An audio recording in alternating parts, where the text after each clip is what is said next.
12화에서는 강감찬과 양규가 마주하는 모습이 인상적이었습니다. 특히 강감찬이 양규에게 곽주성 탈환한 것에 대해 감동을 받았다며 칭찬해주니 제가 더 뿌듯하더라고요. 1700의 군사로 6000이 지키는 성을 공략해서 성공시켰는데도 개경 함락 소식에 기뻐할 겨를도 없었잖아요. 물론 곽주성 탈환에 대한 자세한 과정은 역사에 기록된 내용이 없어서 드라마의 장면은 상상이 가미된 것이지만 실제로도 양규의 지략이 큰 역할을 하지 않았을까 싶은데요.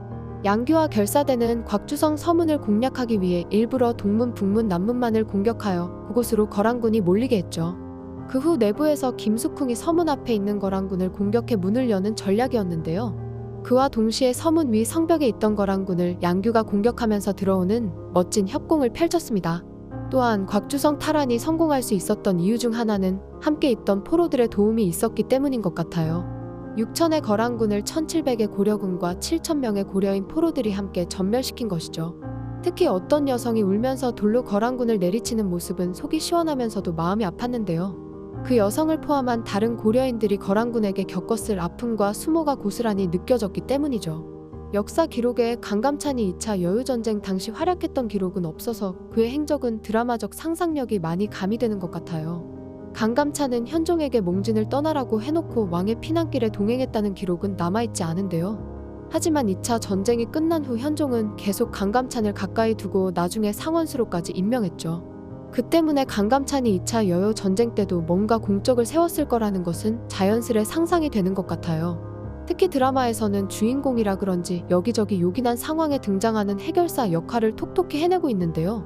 우선 강감찬이 개경에 혼자 남았던 이유는 자신이 왕인 것처럼 속여 거란군을 동쪽으로 유인하기 위함이었죠. 이를 따라가던 소배압은 강감찬의 얼굴을 알아보고 울분을 터뜨렸습니다. 또한 강감찬은 거란 사신을 따라가서 현종이 죽었다는 거짓말을 바로잡았는데요. 이를 거란 사신에게 전달받은 소배압은 다시 강감찬에 대한 분노를 느꼈죠.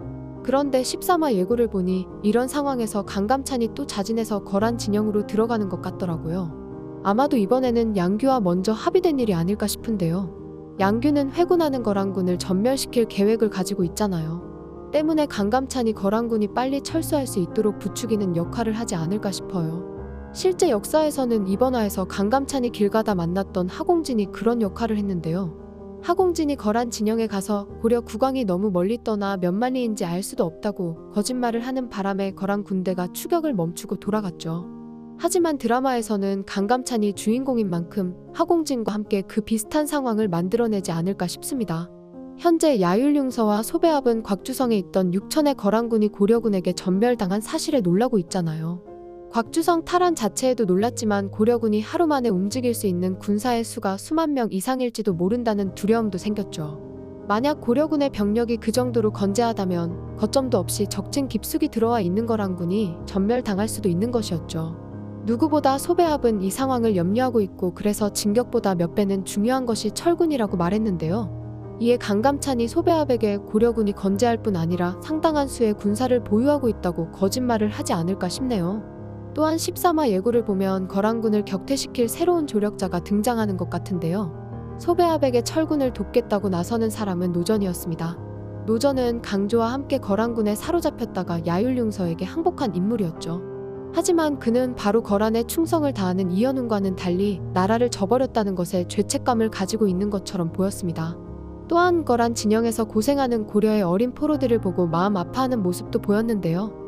그럼에도 결국 노전은 통주의 거란 사신으로 가서 고려군에게 항복을 권유하다가 최질에게 폭행당한 후 억류되었죠. 하지만 고려사 기록에 보면 노전은 거란에 항복한 인물임에도 전쟁이 끝난 후 고려에서 계속 관직을 수행했고 승진까지 했죠.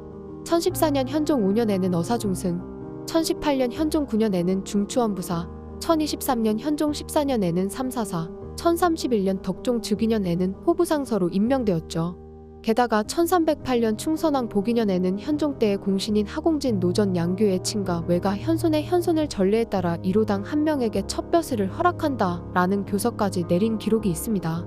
거란 사신으로 와서 항복을 권유한 역적이나 다름없는 죄를 지었음에도 공신으로 기록될 정도이면 분명 노전은 그것을 만회할 큰 공적을 세우지 않았을까 싶은데요. 아쉬운 건 2차 여유전쟁 당시 노전에 대한 기록은 통주의 거란 사신으로 갔다가 억류되었다는 내용이 마지막입니다. 그 후 기록은 아무렇지 않게 고려해서 승진까지 하며 지낸 모습이 나오기에 중간에 뭔가 중요한 일이 있었을 것이라는 추측만 할 수 있죠. 따라서 그의 행적 또한 드라마적 상상력이 가미되어 펼쳐질 것으로 예상되는데요. 이제 고려군이 거란군을 격퇴시킬 수 있는 방법은 그들의 철군기를 이용하는 것이죠. 실제로 양규와 김숙흥을 비롯한 고려군들은 거란군의 철군이 시작된 후 본격적인 활동을 개시했습니다. 회군하는 거란군의 경로를 파악해 수시로 그들을 기습해서 격파했죠. 따라서 노전이 소배합에게 철군을 돕겠다고 하면서 거란군을 양규의 계획에 따라 움직이게 하지 않을까 싶은데요.